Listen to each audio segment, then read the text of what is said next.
It's prom day, kaya ngayon ang person nyo ay pupunta sa parlor para magpaayos. Para maging maayos naman tayo sa prom. Para hindi naman tayo maging mukhang tanga, guys. Diba? Kaya gorang-gora tayo. Go, go, go!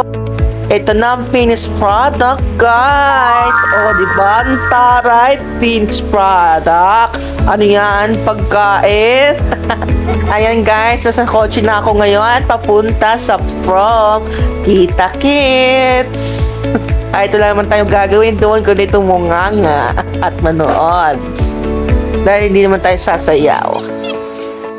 Ito nga po pala ang souvenir sa prom na pinuntahan ko, isang cupcake. Napakasarap niya, guys, at sobrang lambot at sarap kainin at kagati. Selfie rin tayo, guys, pag may time. Naku po. Hello, ma'am. Sayay.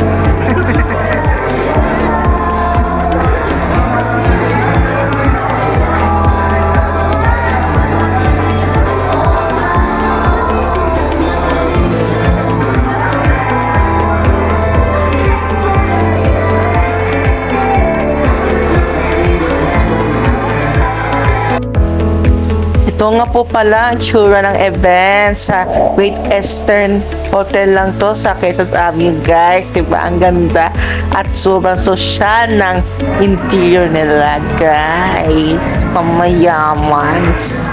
Ayun, oh. Tinitingnan ko sa salamens. Responsibility to shine brightly, illuminating the path for others through our actions and deeds. Just as stars guide sailors through the darkest nights, may each of us be a beacon of hope, kindness, and compassion in our school community and beyond. Tonight, as we celebrate amidst the glitz and glamour, let us also reflect the enduring legacy of Saint Vincent Ferrer, our patron saint. Known for his unwavering faith, boundless compassion, and dedication to serving others, Saint Vincent Ferrer exemplifies virtues that resonate deeply with our students today. In a world filled with challenges and uncertainties, his teachings inspire us to uphold integrity, empathy, and a commitment to making positive difference in the lives of those around us. Pinapakita rin po sa amin yung mga magagandang alaala, kumbaga, guys, dun sa mga picture, mga pinaggagawa naming activity sa school, mga reminiscent, kumbaga, diba? Nakakapagpadagdag appeal sa program, sa prom, diba?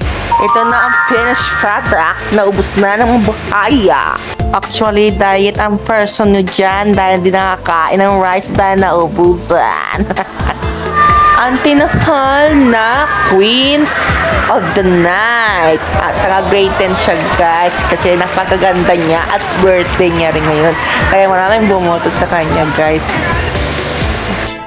Para maging updated kayo sa susunod ko pang video, huwag kalimutan mag-like, comment, subscribe, and click the notification below para updated ka sa susunod ko pang video. Goodbye!